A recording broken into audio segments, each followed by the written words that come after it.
Sales पर 50% तक की छूट, 10% जीएसटी डिस्काउंट, हर खरीद पर पक्का गिफ्ट, 26,000 रुपए तक कैशबैक और सबसे बड़ी खुशखबरी, अब सामान के साथ मिलेगा 5 लाख तक का हेल्थ इंश्योरेंस, जिससे होगा आपके और आपके परिवार का अस्पताल खर्च और बीमा राशि का पूरा कवरेज बिल्कुल फ्री। और हाँ, एक ईएमआई माफ और 0% फाइनेंस का फायदा भी सिर्फ जिमी सेल्स पर, सबसे भरोसेमंद इलेक्ट्रॉनिक स्टोर चेन। हमारा पहला पता है बबुनिया रोड, पुराना किला मोड़, सिवान। तो इस दिवाली खुशियों का असली घर सजाइए जिमी सेल्स से। जिमी सेल्स, अधिक जानकारी के लिए कॉल करें 0615431592। हमारा दूसरा पता है कलेक्ट्रेट के सामने प्रधान डाकघर के पास, दाहा नदी पुल, सिवान। अधिक जानकारी के लिए कॉल करें 0615440064। नमस्कार, मैं सचिन और आप देख रहे हैं बिहार न्यूज एक्सप्रेस। कल 14 नवंबर को सिवान के आठों विधानसभा समेत पूरे बिहार में किसकी सरकार बनने जा रही है, कौन बनेगा विधायक, ये फैसला होने वाला है। और तमाम जो न्यूज़ चैनल है, न्यूज़ मीडिया संस्थान है, वो अपना एग्जिट पोल लगातार दिखा रहे हैं। एग्जिट पोल की बात कर ले तो मैक्सिमम अधिकतम जो न्यूज़ मीडिया संस्थान है उनके अनुसार बिहार में एनडीए की सरकार बन रही है, लेकिन कुछ मीडिया संस्थानों की माने, कुछ एग्जिट पोल को माने तो तेजस्वी यादव की सरकार बन रही है। बिहार न्यूज एक्सप्रेस का एग्जिट पोल सबसे सटीक और सबसे निष्पक्ष है। बाकी मीडिया कहीं महागठबंधन को जिता रही है, कहीं एनडीए को जिता रही है, लेकिन बिहार न्यूज एक्सप्रेस के एग्जिट पोल की हम बात करेंगे जहां एकदम निष्पक्ष तरीके से एग्जिट पोल दिखाए जाएंगे। और इस एग्जिट पोल को आप 14 नवंबर से मिलान कर सकते हैं। बिहार न्यूज एक्सप्रेस का एग्जिट पोल बिल्कुल सही और सटीक होगा। सबसे पहले हम बात करेंगे सिवान विधानसभा की, और बिहार न्यूज एक्सप्रेस का जो एग्जिट पोल है वो हम आपको बताएंगे। सबसे पहले हम बात कर ले यहाँ से मंगल पांडे जो स्वास्थ्य मंत्री हैं एनडीए से, यानी भाजपा से उम्मीदवार है। महागठबंधन से यानी राजद से अवध बिहारी चौधरी जो पूर्व स्पीकर हैं वो मैदान में हैं। इंतखाब अहमद जनसुराज से चुनावी मैदान में है। वहीं मोहम्मद कैफ और बंटी जो चर्चित क्रिकेटर रहे हैं वो AIMIM यानी कि ओवैसी जी की पार्टी से चुनावी मैदान में है। और कल 14 नवंबर को ये फैसला हो जाएगा कि इन चारों में किस पर जनता ने भरोसा किया है, कौन सिवान सदर से विधायक होगा। ये हम बात करेंगे कि आखिर बिहार न्यूज एक्सप्रेस की एग्जिट पोल में क्या कहा जा रहा है। बिहार न्यूज एक्सप्रेस का जो एग्जिट पोल है कौन किस पर भारी पड़ रहा है, लेकिन उससे पहले हम आपको यहाँ के कुछ डिटेल बता दें। टोटल वोटर 3,17,805 थे। हालांकि हम वोटिंग परसेंटेज की बात करें, कितना वोट हुआ उसकी बात कर ले तो टोटल वोटिंग की हम बात कर ले तो टोटल वोटिंग हुई है 1,90,236 वोट पड़े हैं सिवान सदर विधानसभा से, जिसमें पुरुष की जो संख्या है 91,821 पुरुष ने अपने मत का प्रयोग किया है। वही महिलाओं की बात कर ले तो 98,412 महिलाओं ने अपने मत का प्रयोग किया है। 3 अदर कैटेगरी की जो जेंडर की हैं वो उन लोगों ने अपने मत का प्रयोग किया है। यहाँ की सिवान विधानसभा में 3,18,653 वोट है, जिसमें 1,90,236 वोट पड़े हैं, यानी कि मतदान का जो प्रतिशत है 59.70% रहा है। अब बात करेंगे कि यहाँ पे किसकी सरकार, कौन यहाँ से विधायक बनने जा रहा है। तो सबसे पहले ये मुकाबला बेहद दिलचस्प दिख रहा है। जिस तरह से मंगल पांडे की बात कर ले, एनडीए से चुनावी मैदान में थे, तमाम विरोध हुए। जैसे मुकेश कुमार बंटी ने जो पहले कैंडिडेट थे उनका विरोध उनके द्वारा विरोध किया गया। हालांकि बाद में वो मंगल पांडे के साथ दिखे।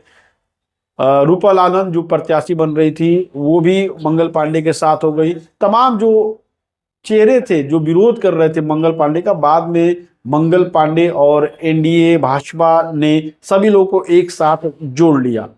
वैसे वोटों की बात कर ले तो वैसे वोट जो हैं वो एनडीए के वोटर बैंक माने जाते हैं, कोर वोटर माने जाते हैं। तो जो वोट गिरा है वो मंगल पांडे को ही, मैक्सिमम 50% से ज़्यादा जो वोटिंग हुई है वैसे की वो मंगल पांडे के पक्ष में हुई है।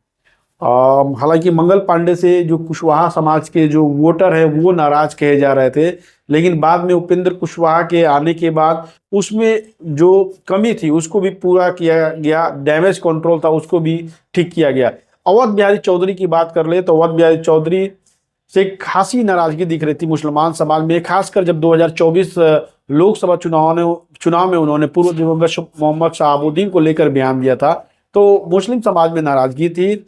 और सबसे बड़ा चीज कि सिवान में देखा जाए, राजद का जो MOI समीकरण है उसको ध्वस्त करने के लिए असुद्दीन ओवैसी की पार्टी से मोहम्मद कैफ और बंटी चुनावी मैदान में थे, इंतखाब अहमद जंसुराज से चुनावी मैदान में थे। तो ये जो मजबूत दावेदार हैं मोहम्मद कैफ और बंटी और इंतखाब अहमद, तो इन लोगों का जो वोट होगा वो कहीं ना कहीं मुसलमान वोटों पर ही केंद्रित होगा। मुसलमान समाज का भी अच्छा खासा वोट इन लोगों ने काटा है, जिसके कारण अवध बिहारी चौधरी के लिए मुश्किलें बढ़ती जा रही। वहीं जीवन यादव भी नाराज थे, पूरे चुनाव में जीवन यादव कहीं दिखाई नहीं दिए, तो कहीं ना कहीं यादव वोट बैंक पर भी अवध बिहारी चौधरी का जो पकड़ थी उस पर भी कमी देखने को मिली, और यादव समाज भी कहीं ना कहीं उनसे छिटका रहा कुछ प्रतिशत।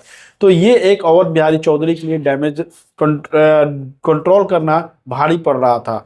तो इस पूरे सिवान सदर विधानसभा की बात कर ले तो यहाँ से एनडीए का पलड़ा भारी दिख रहा है, यानी कि मंगल पांडे, बिहार न्यूज एक्सप्रेस के एग्जिट पोल में मंगल पांडे यहाँ से चुनाव जीतते हुए दिख रहे हैं, और संभवतः पहली बार चुनाव लड़ रहे मंगल पांडे सिवान सदर के विधायक होने जा रहे हैं।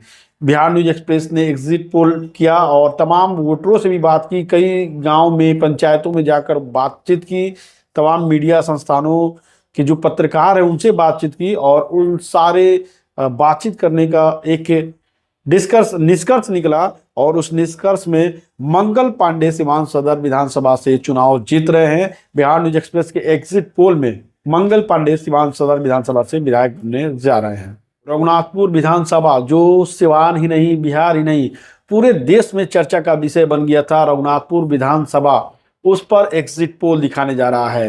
रघुनाथपुर विधानसभा, आप सोच रहे होंगे कि आखिर देश में चर्चा का क्यों विषय बन गया, क्योंकि यहाँ से पूर्व दिवंगत सांसद मोहम्मद शहाबुद्दीन के पुत्र ओसामा शहाब चुनावी मैदान में थे, महागठबंधन की तरफ से, राजद की तरफ से। दूसरी तरफ एनडीए से, जेडीयू से विकास सिंह उर्फ जीशु सिंह चुनावी मैदान में थे, और मोहम्मद शहाबुद्दीन के पुत्र ओसामा शहाब के चुनावी मैदान में उतरने के कारण ये जो रघुनाथपुर विधानसभा है वो काफी हॉट सीट बन गया। और बात कर ले यहाँ पे केंद्रीय गृह मंत्री अमित शाह, योगी आदित्यनाथ जो उत्तर प्रदेश के मुख्यमंत्री हैं, असम के मुख्यमंत्री हेमंत बिश्व शर्मा समेत तमाम दिग्गज नेता पहुंचे थे इस चुनावी जनसभा में, और सबका निशाना थे ओसामा शहाब।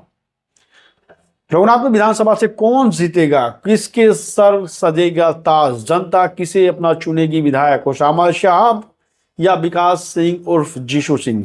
क्या कहता है बिहार न्यूज एक्सप्रेस का एग्जिट पोल, हम आपको दिखाएंगे। लेकिन उसके पहले हम आपको बता दें, वोटिंग परसेंटेज की बात कर ले, वोटिंग की पोल की बात कर ले, तो रघुनाथपुर विधानसभा में आपको बता दें टोटल वोटर हैं 2,93,741 टोटल वोटर हैं, जबकि पोलिंग की बात कर ले तो 61.45% पोलिंग हुई थी, और यानी कि 1,80,514 वोटरों ने मतदान किया, जिसमें पुरुषों की संख्या कर ले तो 84,987 पुरुषों ने अपना वोट दिया, जबकि महिलाओं की संख्या काफी ज्यादा अधिक रही, 95,527 महिलाओं ने अपना वोट दिया, यानी कि वोटिंग प्रतिशत 61.45 रहा।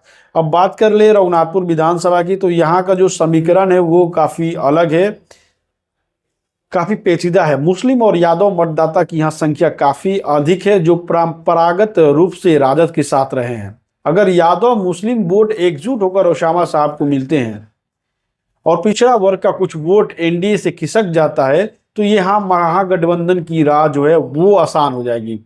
लेकिन दूसरी तरफ हुसैनगंज प्रखंड की बात कर ले तो यहाँ पे हमेशा हिंदू मुस्लिम के विवाद होते रहे हैं, अखाड़े को लेकर विवाद होते रहे हैं। तो ऐसे में हुसैनगंज प्रखंड का अगर यादव वोट जो है एनडीए के साथ चला जाता है और कुछ पिछड़ा वोट रघुनाथपुर से मिलता है, तो ऐसे में एनडीए के लिए राह आसान हो जाएगी। मिला जुला कर देखा जाए तो यहाँ पे ओसामा साहब और विकास सिंह उर्फ जीशु सिंह के लिए कड़ी टक्कर देखने को मिलेगी। बता दें कि हमारे जो बिहार न्यूज एक्सप्रेस का एग्जिट पोल है, कुछ पत्रकारों से बातचीत हुई रघुनाथपुर विधानसभा के, कुछ वहां के वोटरों से बातचीत हुई, उन सब पे ये निष्कर्ष निकला है कि हुसैनगंज प्रखंड से अगर काउंटिंग में 10 से 12 हजार की लीडिंग ओसामा साहब की रहती है, यानी कि हुसैनगंज प्रखंड से 10 से 12 हजार ओसामा साहब लीडिंग लेकर चलते हैं, तो रघुनाथपुर में जीशु सिंह उसे मैनेज कर सकते हैं, मैकअप कर सकते हैं और जीशु सिंह का पलड़ा भारी हो सकता है। लेकिन अगर हुसैनगंज प्रखंड से ओसामा साहब 15,000 की लीडिंग लेकर चलते हैं, तो उसे मैनेज करना, उसे उस गैप को 15,000 के गैप को भरना विकास सिंह और जीशु सिंह लिए काफी चुनौती भरा हो सकता है। तो मिला जुला कर देखा जाए, वोटरों ने भी खुल के बात नहीं की, जो पत्रकार है वो भी संशय की स्थिति बनी हुई है, क्योंकि ये सबसे बड़ा हॉट सीट माना जा रहा है। पूरे बिहार का नजर है इस पे। केंद्रीय गृह मंत्री अमित शाह आते हैं, छपरा में कार्यक्रम करते हैं, ओसामा साहब पे निशाना साधते हैं। हेमंत बिश्व शर्मा जो असम के मुख्यमंत्री आते हैं, वो ओसामा साहब पे निशाना साधते हैं। योगी आदित्यनाथ जो उत्तर प्रदेश के मुख्यमंत्री आते हैं, वो यहाँ पे निशाना साधते हैं ओसामा साहब पे। अखिलेश यादव, योगी आदित्यनाथ के आने के बाद अखिलेश यादव पहुंच जाते हैं ओसामा साहब के समर्थन में और एक नया नाम दे देते हैं शेर सिंह ओसामा साहब का। तो ये शेर सिंह जो नाम दिया गया ओसामा साहब का, तो शेर सिंह बनाम विकास सिंह और जीशु सिंह के बीच लड़ाई देखने को मिल रही है, क्योंकि यहाँ पे काफी विवादों बढ़ा रहा। सबसे दिलचस्प चीज देखने को मिली कि विकास सिंह और जीशु सिंह और एनडीए की तरफ से तमाम हमला किए गए, जो जुबानी जंग वो थी वो काफी तेज थी। AK-47 की बात की गई कि विरासत में ओसामा साहब को AK-47 मिली है। लेकिन सबसे दिलचस्प चीज देखने को मिला कि ओसामा साहब ने इस चुनावी जनसंपर्क में न मीडिया का सहारा लिया, न किसी तरह की पब्लिसिटी की और न ही किसी तरह का बयान दिया। बिल्कुल लगातार उन पे आरोप लगते रहे, इसके बावजूद उन्होंने एक शब्द भी बयान नहीं दिया, किसी तरह का उनका बयान नहीं आया, ना उनके समर्थकों ने दिया। तो ये एक मुकाबला काफी दिलचस्प देखने को मिल रहा है और बिहार न्यूज के एग्जिट पोल में यही कहता है कि 50-50 का यहाँ पे मुकाबला है, बराबरी का मुकाबला है, कांटे की टक्कर है। पहले ही बताया कि हुसैनगंज से अगर 12,000 के आसपास लीडिंग लेते हैं ओसामा साहब, तो रघुनाथपुर में उनके लिए चुनौतियां हो जाएगी, क्योंकि रघुनाथपुर के कई बूथ ऐसे हैं जहां ओसामा साहब को कम वोट मिले हैं, कुछ वोट पे 50% वोट मिले हैं। तो रघुनाथपुर से जीशु सिंह कहीं ना कहीं लीड कर जाएंगे। अगर ओसामा साहब हुसैनगंज से लगभग 15,000 वोटों से आगे लेकर चलते हैं, तो ये उनके लिए प्लस पॉइंट हो जाएगा। यादव मुस्लिम वोट अगर इनको एक मुश्त अगर पड़ता है और पिछड़ा वर्ग से भी वोट अगर पड़ा होगा, तो ओसामा साहब के लिए जीत आसान हो जाएगी। लेकिन एनडीए का जो वोट होता है वो चुप्पा वोट होता है, वो बोलते नहीं है, वो चुपचाप जाके वोट दे देते हैं। हैना साहब के साथ भी अपने देखने को मिला कि काफी सारे लोग घूम रहे थे, लग रहा था कि हैना साहब की जीत हो जाएगी, बाद में वो वोट जाके एनडीए को गिर गया। कई सारे वोटर ऐसे थे, तो ऐसे में हैना साहब की हार हो गई थी। तो मिला जुला कर देखा जाए तो मुकाबला बराबरी का है, कांटे की टक्कर का है। कल इस पर फैसला हो जाएगा 14 नवंबर को कि ओसामा साहब पहली बार विधानसभा जाएंगे या फिर विकास सिंह और जीशु सिंह पहली बार विधानसभा जाएंगे। बिहार न्यूज एक्सप्रेस के गोरियाकोटी विधानसभा के एग्जिट पोल में आपका स्वागत है और यहाँ पर दिखाएंगे कि क्या फिर से एक बार देवेश कांत सिंह विधायक बनेंगे या नए नवेले अनवारुल हक यहाँ से विधानसभा जाएंगे। बात कर ले, यहाँ पे लड़ाई काफी दिलचस्प है। एनडीए प्रत्याशी देवेश कांत सिंह और महागठबंधन की अनवारुल हक आमने सामने है। पहले हम बात करेंगे कि यहाँ कितने वोटर है। गोरियाकोटी विधानसभा की बात कर ले तो यहाँ पे टोटल 3,30,428 वोटर हैं, जिसमें 64.50% वोटिंग हुई है, यानी कि कुल 2,13,127 वोटरों ने वोटिंग की है। जिसमें पुरुष वोटर की बात कर ले तो 1,04,402 वोटरों ने मतदान किया है। महिला की बात कर ले तो 1,12,725 महिला वोटरों ने मतदान किया है। बात करेंगे देवेश कांत जी के बारे में। देवेश कांत सिंह के पिता भी विधायक रह चुके हैं, यानी परिवार का राजनीतिक आधार मजबूत है। अनवारुल हक पहले बड़हिया विधानसभा से तैयारी कर रहे थे, अंतिम समय में उन्हें पार्टी ने गोरियाकोटी से विधायक बना दिया। नए क्षेत्र में उतरने के बावजूद अनवारुल हक ने काफी मेहनत की, प्रचार प्रसार में जान फूंक दी। शुरुआती बात कर ले तो यहाँ पे पहले जातीय आधार पर कार्ड खेला गया। राजद ने बैकवर्ड और फॉरवर्ड की राजनीति की, जिसके बाद देवेश कांत सिंह भागे भागे बैकवर्ड के पास भी पहुंच गए वोट के लिए। लोगों ने ऐसा कहा कि देवेश कांत सिंह अपने महल नुमा जो घर है उसे निकल कर आते नहीं है, लेकिन आज अनवारुल हक के कारण वे सभी वोटरों के पास पहुंच रहे हैं। ऐसा लोगों ने कहा था जब बिहार न्यूज एक्सप्रेस की टीम लगातार घूम रही थी, उस दौरान ये बात सुनने में आया।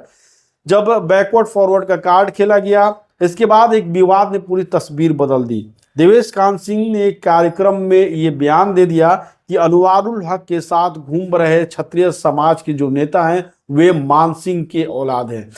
देवेश कांत सिंह के इस बयान के बाद वहां का समीकरण बिगड़ने लगा। क्षत्रिय समाज के कुछ नेता खुलेआम तौर पे अनवारुल हक के समर्थन में आ गए। कुरियाकोटी में सभा भी की गई, बैठक भी की गई।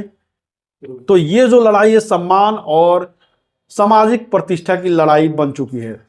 और देखा जाए तो यहाँ पे पहले बैकवर्ड फॉरवर्ड का गेम हुआ, फिर राजपूत समाज के पर अपमानजनक टिप्पणी के बाद राजपूत समाज के लोग भी अनवारुल हक के साथ दिखाई दिए। तो कुल मिला जाएगा सिवान की जो ये सीट है कुरियाकोटी काफ़ी दिलचस्प देखने को मिल रही है। अगर बात कर ले कि देवेश कांत सिंह से अगर बैकवर्ड वोट छटता है और क्षत्रिय समाज का वोट कटता है तो यहाँ पे देवेश कांत सिंह की हार होती है, क्योंकि वैसे भी लोगों का साफ तौर पे कहना आया था कि कुरियाकोटी विधानसभा में इस बार बदलाव चाहिए। वहीं अगर जो लोग क्षत्रिय समाज के लोग अनवारुल हक के साथ खड़े थे, बैकवर्ड दलित जो अनवारुल हक के साथ खड़े थे, तो बात करें अनवारुल हक की, अगर क्षत्रिय समाज के लोग जिस तत्परता के साथ उनका साथ दिखाई दिए, तो अगर वे अंतिम समय तक मतदान तक अगर वे साथ खड़े रहते हैं, दलित वर्ग उनके साथ अनवारुल हक के साथ खड़ा रहता है और राजद का जो कैडर वोट है मुस्लिम यादव ये साथ खड़े रहते हैं, तो अनवारुल हक की जीत पक्की दिख रही है। लेकिन सूत्रों से मिली जानकारी के अनुसार बिहार न्यूज एक्सप्रेस के एग्जिट पोल के अनुसार हालांकि अंतिम समय में ये वोट बैंक जो अनवारुल हक के साथ दिखाई दे रहे थे उनमें बिखराव हुआ है और यहाँ से देवेश कांत सिंह भारी दिख रहे हैं। मिला जुला कर देखा जाए तो देवेश कांत सिंह और अनवारुल हक के बीच कड़ी टक्कर देखने को मिल रही है और देखना है कि 14 नवंबर को जनता किसे विधायक बनाती है। बात करेंगे बड़हरिया विधानसभा से, यहाँ पर कौन विधायक बन रहा है, किसको जनता इस बार विधानसभा भेजने का काम करेंगी। उसके पहले हम लोग देखेंगे कि कितना वोट प्रतिशत हुआ है। बात कर ले बड़हरिया विधानसभा में वोट की बात कर ले तो यहाँ पे टोटल जो मतदाता है 3,09,621 मतदाता हैं। पोलिंग की बात कर ले तो 63.53% वोटिंग हुई है, जिसमें 92,057 पुरुष ने अपना वोट दिया, जबकि 1,04,653 महिलाओं ने वोट का प्रयोग किया। और हम बात करेंगे बड़हरिया विधानसभा की तो यहाँ से मुकाबला त्रिकोणीय है, क्योंकि एनडीए से इंद्रदेव सिंह पटेल चुनावी मैदान में है, राजद महागठबंधन से अरुण गुप्ता है, जबकि पूर्व विधायक और नीतीश कुमार जो मुख्यमंत्री हैं उनके करीबी रहे श्याम बहादुर सिंह का टिकट कटा था, तो निर्दलीय चुनावी मैदान में उतर चुके हैं। टिकट बंटवारे से नाराज श्याम बहादुर सिंह एनडीए के वोट बैंक में सेंधमारी कर रहे हैं। इससे इंद्रदेव पटेल की राह जो है वो मुश्किल होती दिख रही है। वहीं महागठबंधन के अरुण गुप्ता के पक्ष में माहौल दिख रहा है। बड़हरिया में बात कर ले मुस्लिम वोटर भी निर्णायक भूमिका में है। अरुण गुप्ता को टिकट दिए जाने के बाद से एक वर्ग में नाराजगी देखने को मिल रही है, जिसका फायदा उठा सकते हैं जन सुराज के प्रत्याशी डॉक्टर शाहनवाज।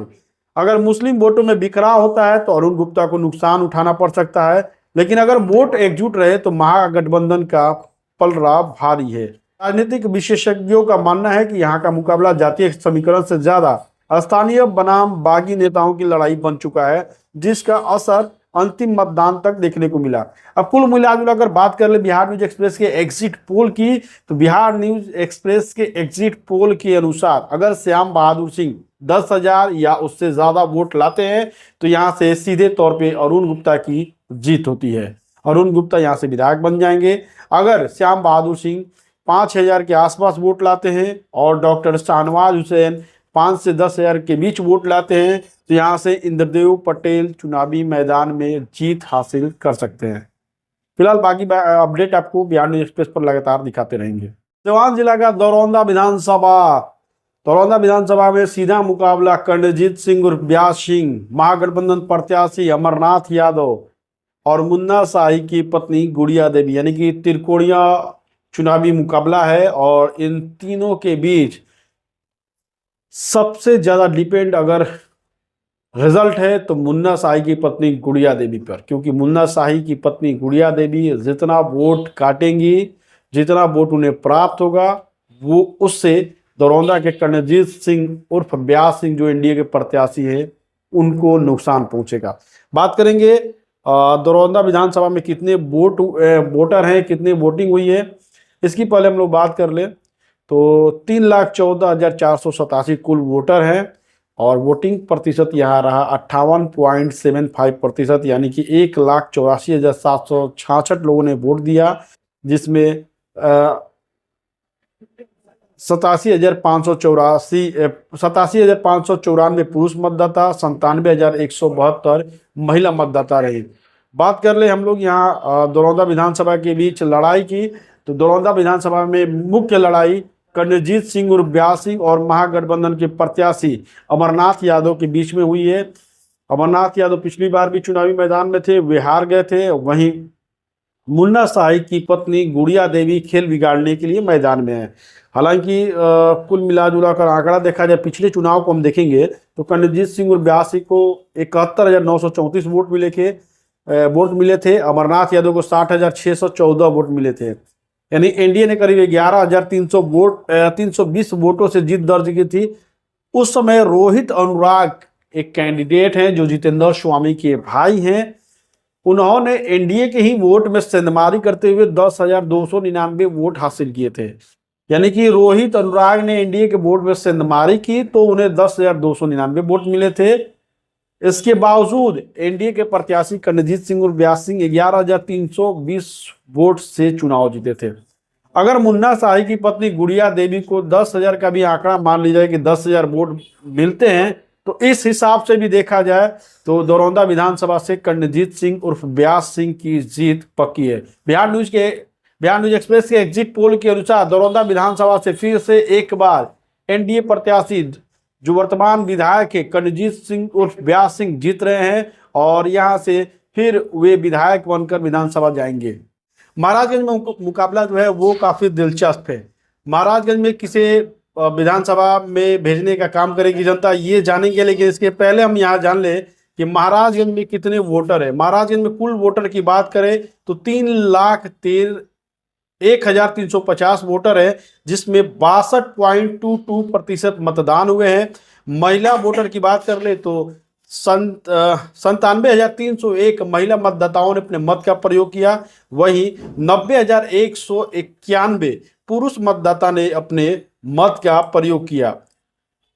यह मुकाबला बेहद दिलचस्प है। एनडीए प्रत्याशी हेमनारायण शाह का सामना महागठबंधन के विशाल जायसवाल से है। हेमनारायण शाह महाराजगंज के रहने वाले हैं, महाराजगंज के लोकल उम्मीदवार हैं, महाराजगंज के निवासी हैं, जबकि विशाल जायसवाल का पता पटना है। विशाल जायसवाल पटना के निवासी हैं, राजद एमएलसी विनोद जायसवाल के पुत्र हैं। विशाल जायसवाल की जो पहचान है, राजद एमएलसी विनोद जायसवाल के पुत्र हैं, पटना के रहने वाले हैं, जबकि हेमनारायण शाह लगातार कई वर्षों से जेडीयू के सक्रिय मेंबर रहे हैं, पूर्व विधायक रहे हैं, महाराजगंज के लोकल निवासी हैं। इस सीट पर भीतरी बनाम बाहरी की भी जंग छिड़ी हुई थी। स्थानीय मतदाता इस मुद्दे पर खुलकर बात कर रहे थे। लोगों का कहना था कि बाहरी उम्मीदवार से ज्यादा उम्मीदें नहीं की जा सकती है, इसलिए स्थानीय होने का फायदा हेमनारायण शाह को मिल रहा है। महाराजगंज की राजनीति हमेशा से शांत रही है, लेकिन इस बार युवाओं की भागीदारी और जातीय समीकरण ने दोनों का माहौल जो है वो काफी गर्म कर दिया। बात करें यहाँ लड़ाई की तो जो विशाल जायसवाल है, विशाल जायसवाल का टिकट मिलने से महागठबंधन के कार्यकर्ता नाराज थे। महागठबंधन में थोड़ी सी दरार थी, अंदरूनी लोगों ने सपोर्ट नहीं किया। वही हेमनारायण शाह के प्रति भी लोगों की नाराजगी देखने को मिली, लेकिन हेमनारायण शाह पहले विधायक रह चुके हैं, लोकल रह चुके हैं, जिसके कारण सहानुभूति जो है हेमनारायण शाह के पक्ष में दिखती रही। बिहार न्यूज के एग्जिट पोल के अनुसार यहां से हेमनारायण शाह फिर से विधायक बनने जा रहे हैं। एनडीए के पाले में ये सीट जा रही है। एनडीए के जो प्रत्याशी हेमनारायण शाह हैं उनकी जीत होने जा रही है, वहीं विशाल जायसवाल की हार होने जा रही है। बिहार यूपी बॉर्डर पर बसा दरौली विधानसभा हमेशा से वामपंथी और राजद के प्रभाव क्षेत्र में रहा है। 2020 चुनाव की बात कर ले तो महागठबंधन के सत्यदेव राम यहां से विजयी हुए थे और इस बार फिर दरौली विधानसभा से महागठबंधन के माले के उम्मीदवार हैं सत्यदेव राम।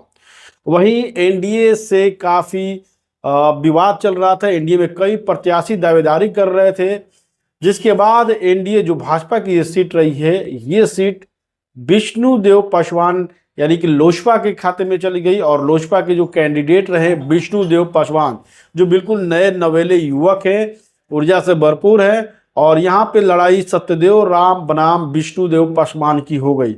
लेकिन सत्यदेव राम की बात कर ले तो सत्यदेव राम पे कई आरोप लगते रहे कि उन्होंने क्षेत्र में विकास नहीं किया है, लोगों से मुलाकात नहीं करते हैं, चुनाव के वक्त वह लोगों के बीच आते हैं।